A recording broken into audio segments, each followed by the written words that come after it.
Well, our exhaust has come loose.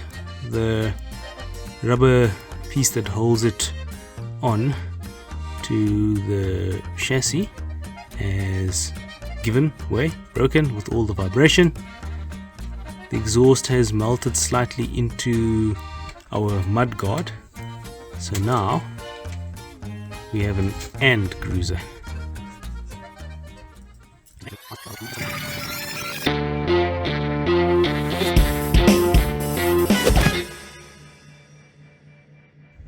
So we're heading to Sesriem Canyon. Apparently it's a canyon that's been carved out by water at some point, and there's permanent water there, so it'll be interesting to see that. It's about 4.5 kilometers from the National Park's center.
Look at this.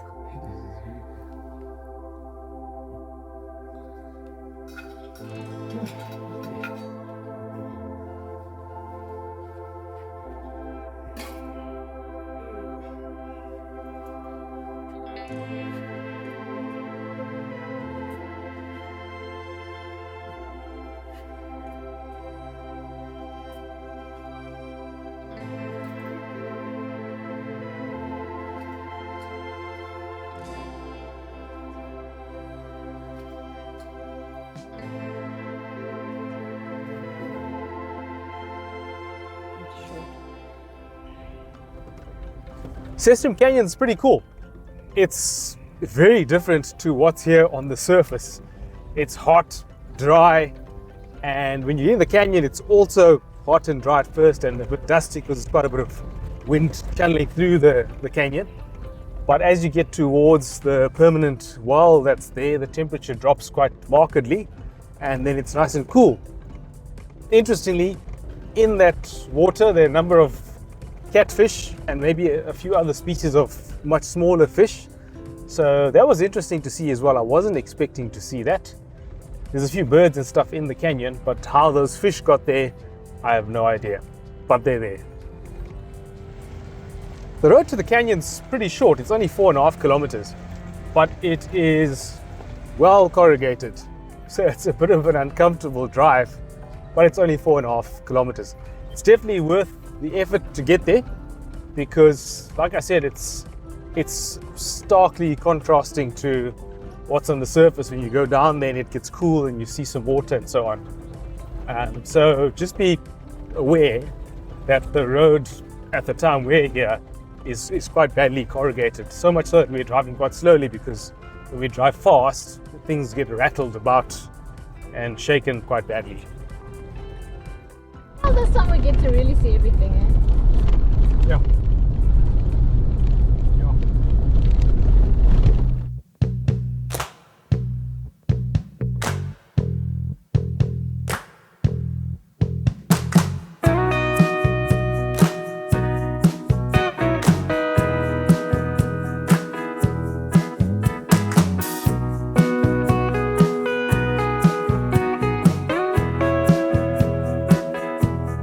Another adventurous day today. We finally got to go to Sesriem Canyon, which we didn't make it to yesterday because it was a bit late. Today we had a leisurely start to the day as usual and then made our way to Sesriem Canyon after lunch, which was surprising. It was not exactly what I expected and it was pleasantly surprising. So entering the canyon and walking through it, there's some very interesting layers of sedimentary rock in there that you can see the river has cut through over a very long period of time, obviously. And it is really interesting to see these different deposition regimes, and you can see some of it's very coarse and some of it's very fine sediment, similar to what we find in the other flares here. So that was a nice walk, and it was interesting to go from this extremely hot situation on the surface, walk into the canyon. It was still hot and dusty, and by the time we got to the permanent well of water, it was cool and shaded, and it's a very big contrast to what you experience on the surface. So it was nice to go in to see the canyon. I'm glad we went to see it. Then we went to see a couple of the other dunes as well. So yesterday we pretty much passed most of the dunes, just having a look at the scenery as we went along, and focused on getting to the big stuff like Dune 45 and Dead Flay and Sources Flay and all that. And today a bit more time, a bit more leisurely around that as well. So got to see a couple more dunes, got to see the fairy circles as well. I don't know how those are formed or exactly what happens then. We haven't got any information on them. So if you know something about that, then leave a comment. I'd love to learn a bit more about them. This is our last night here. Tomorrow we pack up and we head out to another section of the Namib National Park, and that's the Mirab campsite, which is completely off-grid, so kind of reminiscent of our time at Spitzkoppe, for example. So that's going to be quite a drastic change from this very nice, well-built campsite with its personal ablution or private ablution facilities and a swimming pool and electricity and all those amenities. And we're going to be roughing it out for a couple of days in the desert without anything except a long drop. So I'm looking forward to that as well.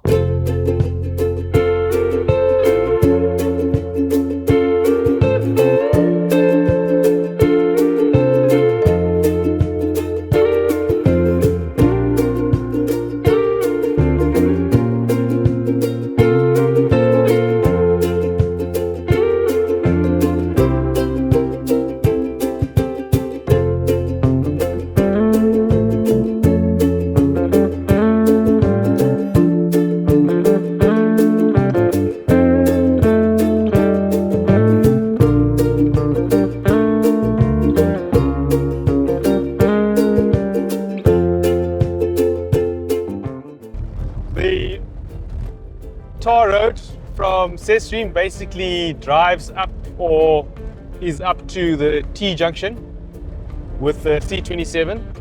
So I was expecting that they might have tarred that entire route to Marienthal or something like that, or Walvis Bay, but not the case. Back on the dirt road again. Some sections of the dirt road are quite roughly corrugated. Some sections are pretty good. So I guess it depends on where the grading's been done and how far from that you are.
Bakery. Definitely upgraded Solitaire. Yeah. Espresso, eh? Passed to Solitaire again, and it has changed substantially. There's a lot more going on there now. It's got a beautiful bakery with some really nice baked goods, and we got their famous apple pie, which is kind of like an apple tart with some crumble on top. Famous apple crumble from Solitaire. And there's a restaurant and etc., but it has significantly changed from the last time that we were here. It was a nice surprise. It's nice to see that. They even have espresso. Ah, they even have espressos. Real coffee.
So this is Mirab campsite. It's an isolated rocky outcrop in the middle of the Namib desert. It was an interesting drive getting here. There's actually quite a lot to see on the way here from Solitaire. And then getting here, of course, was a bit of a surprise. We weren't sure what quite to expect. But it is a dry, open expanse in all directions. And so that has quite a bit of appeal. It does feel very isolated. There are 6 campsites here altogether that we've been able to identify. And when we arrived here, there was one other set of people camping and no one else. So our fears about the booking system were immediately allayed. It looks like it never gets full. Maybe, I don't know.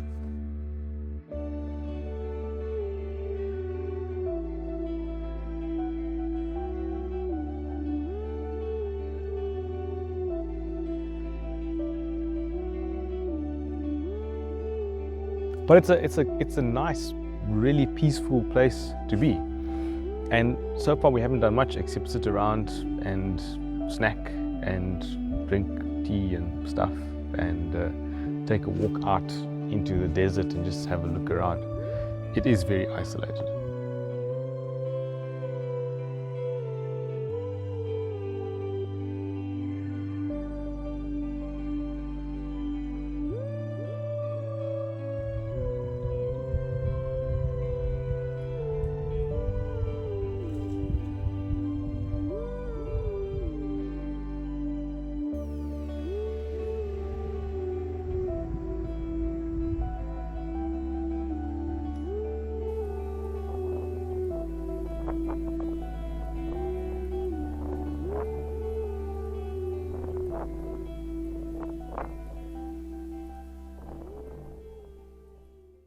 Last night we did not braai. Again, unbelievable. This has never happened before. This is unprecedented. Made a stew and sat by the fire, our first wood fire of the trip, which was nice. It was nice to sit there and just enjoy the bush TV for a while and just kind of, I guess, soak in the silence, because it is really quiet here. With the exception of the wind blowing and the occasional crow, there's almost no sound. So that in itself is very unusual. Well, our exhaust has come loose. The rubber piece that holds it on to the chassis has given way, broken with all the vibration. The exhaust has melted slightly into our mud guard, so now we have an and cruiser.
You'll have to hold it in place.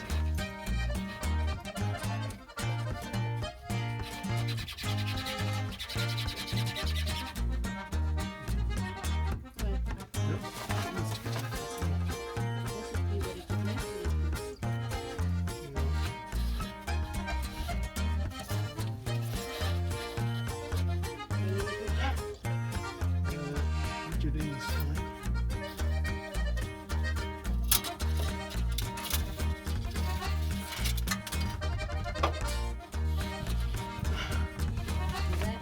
Yeah, hope that works.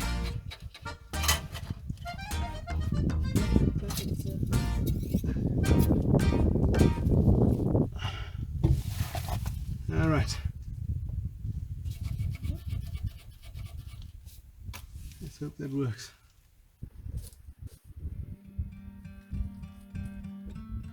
Of course, it's very dry here. We are truly in the desert. Not a lot of animal life. A few birds, crows, mountain wheat ears, and a squirrel we saw as well. We haven't really seen any large animals, but we've seen evidence of scat. So what looked like brown hyena scat, for example, and maybe even an oryx. I'm not entirely sure about that. But there's evidence of there having been animals wandering through the area as you walk out into the desert. Not much here around the rocks, surprisingly, although we have seen squirrel and birds and so on. Well, when I say birds, crows and mountain wheat ears, this is about all we've seen. Very little in the form of vegetation as well. It is truly dry. There is one tree, two trees within sight, and a couple of bushes here in the rocks. And of course, there's a lot of really small vegetation out there in that desert plain that is also interesting in itself.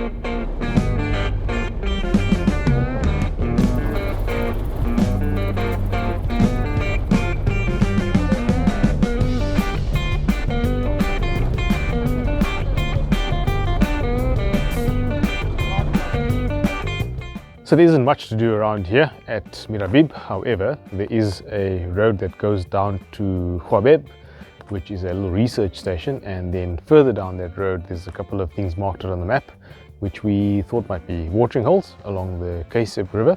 So we drove down there, and interesting drive. All the way down there, we're in this very much this desert plain. Now we can see in the very far distance a set of red sand dunes. So driving down to the Kuiseb River is pretty much driving towards those sand dunes.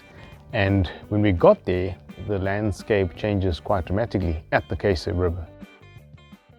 So here on the northern side of the Kuiseb River, it's these open desert plains that go off for tens, maybe hundreds of kilometers, and this really light textured sand. And on this side of the river is a massive set of red dunes. It's a sharply contrasting change, and the river is the boundary of it. I don't quite understand why it is this way, but clearly there's some sort of significant geographical phenomenon happening here. Now it's clearly a non-perennial river, which is to say that it's dry most of the time and probably flows occasionally. There are quite a few trees in there, so it's quite a change in the landscape in that you're driving around and there's very little vegetation to see, nothing really much in terms of being more than a few centimeters off the ground. And then there's this bunch of trees that you can see in the distance, which implies that there's a river there. So you kind of drive down there expecting to potentially see some water, but it's very much a dry riverbed. You can see evidence of flow, so it obviously flows from time to time. How often, I cannot say. Maybe every few years, maybe it's once a year, I cannot say for sure. But certainly these sort of non-perennial rivers in this type of environment, you expect to flow once in many years, possibly decades. Nevertheless, it was a good trip. It was nice to go and see that and to sort of witness this phenomenon where there's these dunes on the one side and desert plains on the other side and this river on the boundary, and obviously the three things are related, but it's not clear to me how they come to be that way. We never did find the watering holes or things marked out on the road map or the map that was given to us of the national park, so no idea what those are. We drove back via a different road. There's a couple of old mines out there, so relics of mines, I assume diamond mines given the area. There wasn't much to see either, so we didn't really find much in respect of those relics of mines. There was one area where there's a concrete platform and what looked like some, a couple of piles of rocks that were put there by human beings, but more than that, there really wasn't much to see there. So after that, drive back to camp and set up again. We're using the rooftop tent, and one of the disadvantages of rooftop tent is that you always have to put it down when you want to go somewhere. So I drove back, set up our rooftop tent again, and now we've got a nice fire going. We're gonna have a good dinner. It's our last night here and looking forward to another restful night. It's been very peaceful here and I've enjoyed being here. Looking forward to our next adventure destination on the road tomorrow.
So again, it's sitting on the what? Bearing housing, the wheel bearing housing.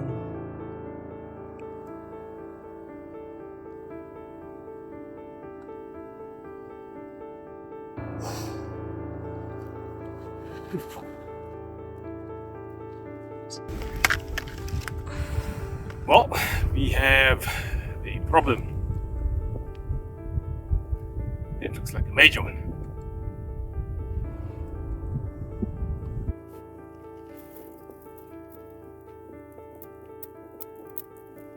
So, coil spring front right wheel is snapped, probably going over these bumps and these gravel roads, quite significant corrugations.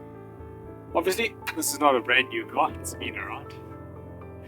So, the spring has succumbed, snapped. We're pretty much in the middle of nowhere, but we're in the case of River Canyon. Signal is seemingly non-existent. And a little bit of data disappeared and a little bit of signal disappeared. So we've got to limp to somewhere. So fortunately that wild spring, it's pushed it, it's got water, it's sitting on the, looks like the, so the car is seemingly drivable. So I'm going to put some steel cable ties. This is the duct tape of this situation. I'm going to cable tie together two pieces of spring as they sit now. So hopefully that'll just keep it in place. And it can keep sitting on that housing and slowly drive some. Yeah, a solution. It's possible to have a solution. It's basically a significant movement for sitting in that spring. We have to go somewhere or sit here and wait and someone will come along. Because we don't know that'll happen. And also, if someone comes along, their situation will be and they will call, whatever the case is. So, plan is to do some makeshift tie together then, and then try to limp to nearest town, which is the River one, which may be too small. Why don't you go all the way to Marienthal to hopefully get some assistance? But it's the 28th of December as well. Might be difficult. Fingers crossed. Rock and roll.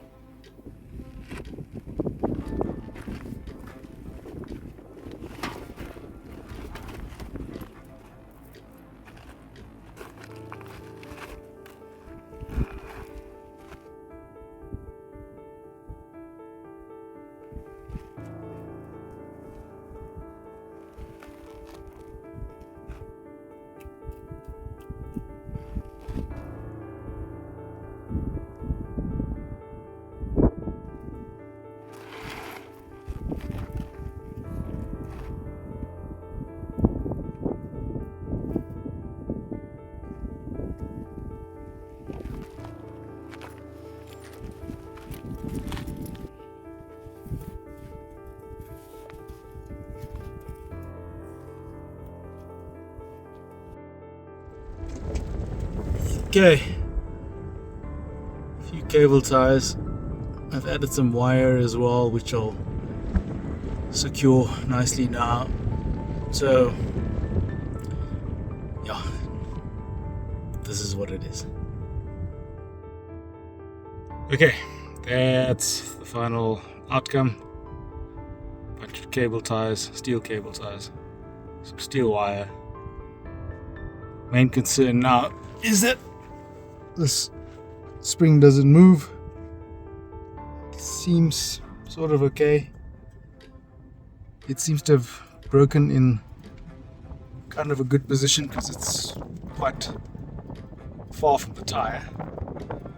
That's another big concern, is that if it moves out of place, it gets hooked on either on the tire or on the rim or something like that.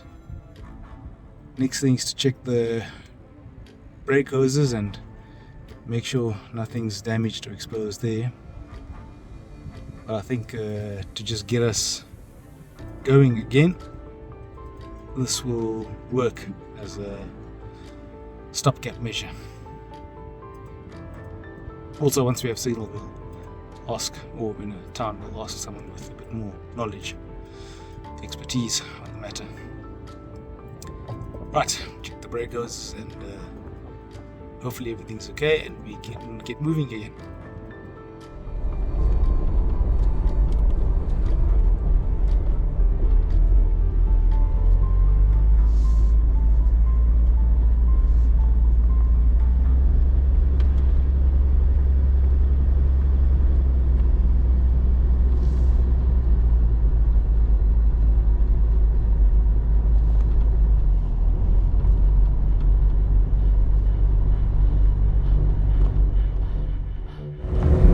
We're heading up the Gamsberg Pass now. Last time we did this, many years ago, it was with our Nissan Lavina, which was a very slow process. It took us many hours to get over the Gamsberg Pass. Now we've got a more suitable vehicle. However, our suitable vehicle has some undesirable qualities, namely a snapped front driver side coil spring. I think it'll still be faster than the Nissan Lavina. At least we can kind of do 60 k's an hour with this situation, and hopefully everything will stay wired together the way I've tied it together. So yeah, we'll see how it goes. I think it will be an interesting ride. We've checked the spring a couple of times now since we started driving again, and since then we've covered a fair distance, about 40 some odd kilometers already, and so far it seems to be holding up. And that was through the Kuiseb pass, for example, where there's some pretty rough terrain and well, a pretty rough road, and it's looking good so far, so let's hope it stays that way. Gamsberg, here we come.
So the Gamsberg pass was not very eventful. It was quite a steep climb.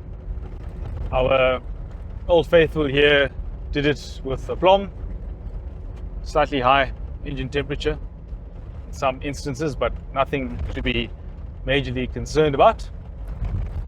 And compared to our last journey here, this was a walk in the park. Notably, the road was in much better condition than the previous time we drove here. So that does add a significant difference to it.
So the Gamsberg pass was not very eventful, thankfully. It was actually quite an easy road to negotiate, not like this side. This side's a bit more bumpy.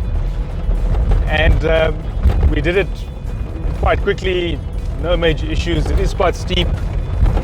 The road is in much better condition than the previous time that we drove there. So that was a significant plus. And thankfully it seems like our spring tie up job is holding true so far. So we're going to continue driving on now past Rehoboth and onto our destination. So hopefully that spring will survive all the way to the tar road. So once we hit Rehoboth, we should be on tar road, and that should be a lot smoother going, a lot less stressful, because I'm a bit stressed. But so far it's holding together, so it's looking good so far.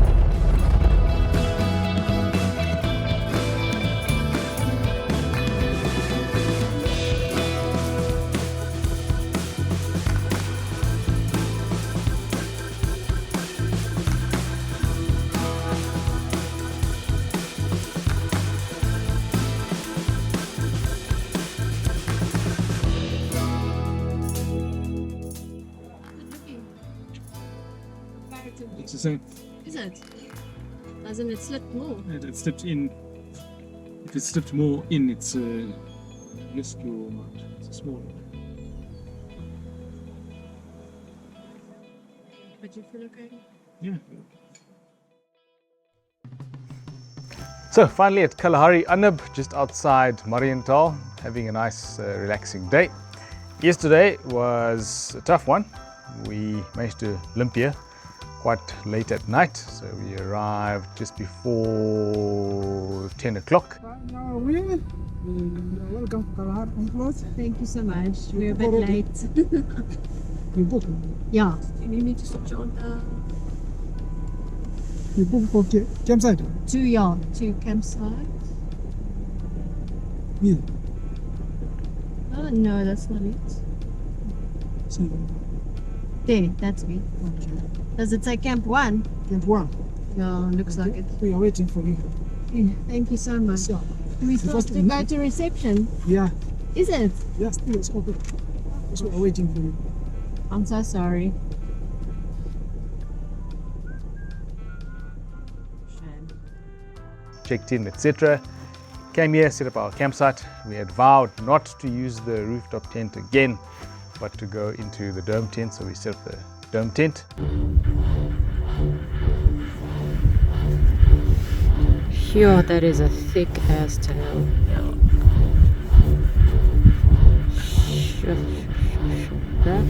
We cannot let anything get into our tent. And bride vowed not to go to bed without braaiing. So we bride. Got to bed at 12:30, which is quite late. And we were wrecked, finished. Our batteries were finished. All the batteries and all the instruments were finished. Cameras, cell phones, everything. But we had a good, restful sleep. Got up this morning, took a break, charged all the batteries. So took the morning to recharge both instruments and people, bodies. Of course, we still have the issue with the spring, cold spring on the Land Cruiser, which has held up. The bush mechanic remedy that I put together there, tying stuff together, is still holding up pretty well. So we're going to continue to limp along with that, look around. Going to do a couple of reinforcements there just to keep it in place.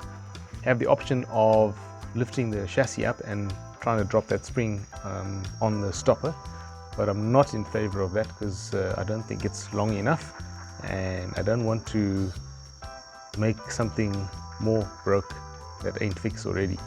So I'm going to leave it as it is.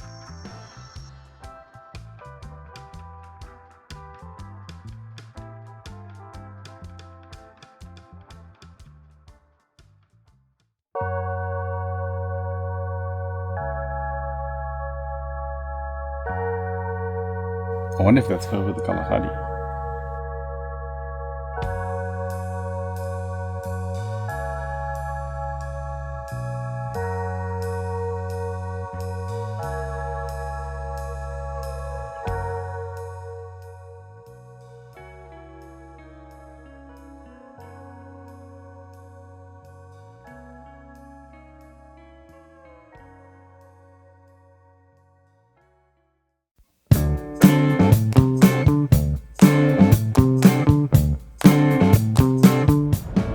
We've just left Kalahari Anib and we're on our way now to the Quiver Forest, which is just outside Keetmanshoop. Stopped at Marienthal to get some supplies, some fresh veggies and some fruit as well, which was in very short supply. It's difficult to get that in some of the arid areas of Namibia, and you can't bring any in from South Africa. So anyway, we got some supplies, so we're good for that. And the road so far is fantastic, all tar road, newly painted, resurfaced, so it looks really good. We're staying at Quiver Tree Forest Rest Camp, but our primary objective is to check out the Quiver Tree Forest and also the Giants Playground, which we've heard a lot about from a few different sources. So looking forward to seeing that as well. It's back into hot, sunny, arid Namibia, so temperatures are up, there's a couple of clouds in the sky, but it is beautiful weather. We're trying to go at a sensible speed, given that we have this situation with our broken coil, but so far it's pretty good, and this is a nice road as well, and I've tied it down at both sides. It hasn't moved in all the driving we've done through dirt roads and also over tar road and sharp turns and etc, etc. So still a worry in the back of my mind, not even in the back of my mind, at the front of my mind to be honest, but we're trying to be sensible and drive at a reasonable speed, and it's holding together so far.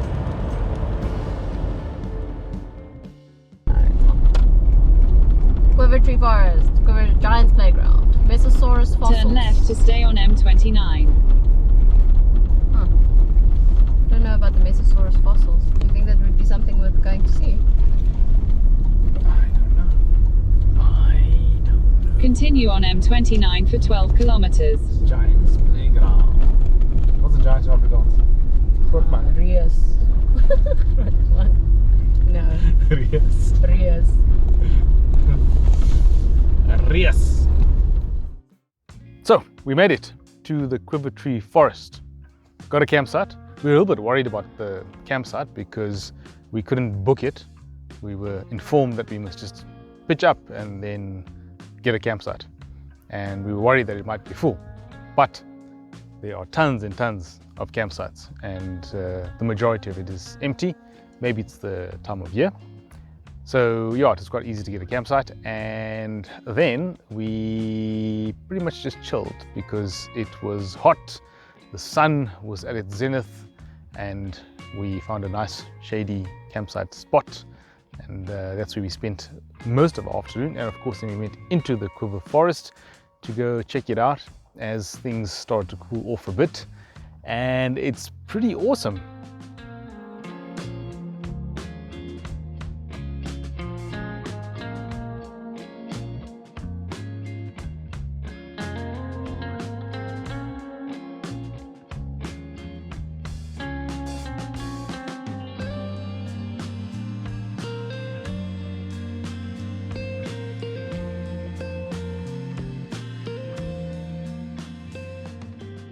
It's not often that you see quiver trees growing in clusters like this. I'm used to seeing them growing singly or alone. I think the only place that we've possibly seen something not quite similar, but with a number of trees, is Kuiseb in the Richtersveld National Park in South Africa. But this is a very different set of scenery. It's rocky, and there are many quiver trees of different sizes and shapes growing out of the rocks. So it's quite something to see. It is really beautiful. Lots of great photography opportunities, and I think it's definitely something that you should put on your list if you're going to visit Namibia, especially the southern part of Namibia. Speaking of which, tomorrow we're off to see the Giant's Playground, which I don't know what to expect, but apparently that's pretty spectacular as well. And maybe that's, hopefully, that's another thing that should go onto the list, but we'll go check that out tomorrow. So today's been a good day. We had an easy journey here. Vehicles been fine, no issues, been stopping and checking the spring situation from time to time. Nothing has moved, nothing to indicate that we have potential issues at this point. We are going to continue then with our plan, which is to slowly head back to Joburg as per our original route trip in any case. And for now, it's time to hit the sack, and tomorrow is another day. We've got to get up relatively early tomorrow, pack up, head to the Giant's Playground. I'm looking forward to that, and then move on to the border post and into Matamata in the Kalahari Transfrontier Park.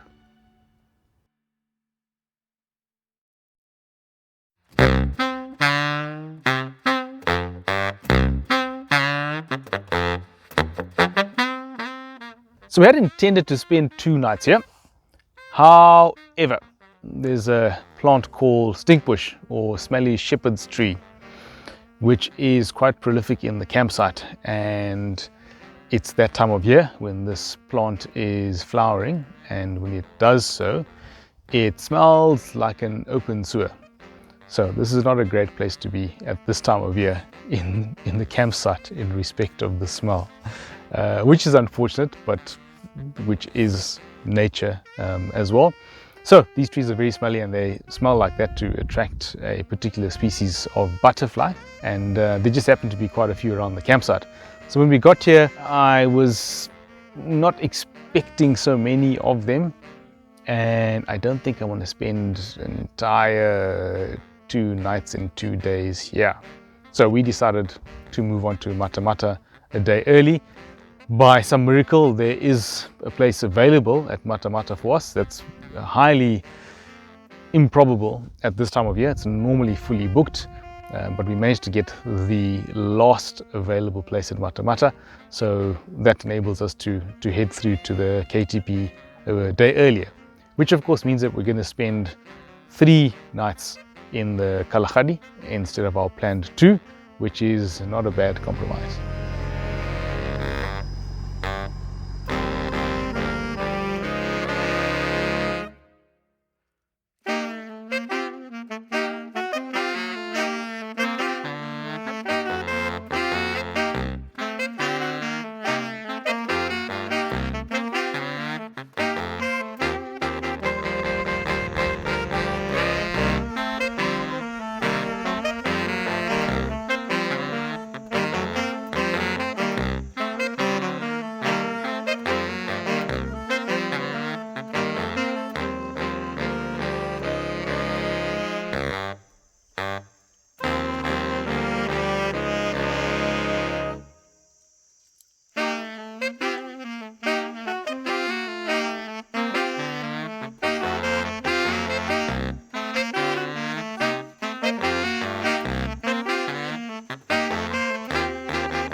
Guess where we are?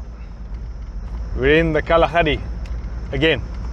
This wasn't part of our original plan. We were meant to go past the Fish River Canyon. However, shots were fired and the plan went out the window. So now we're in the Kalahari.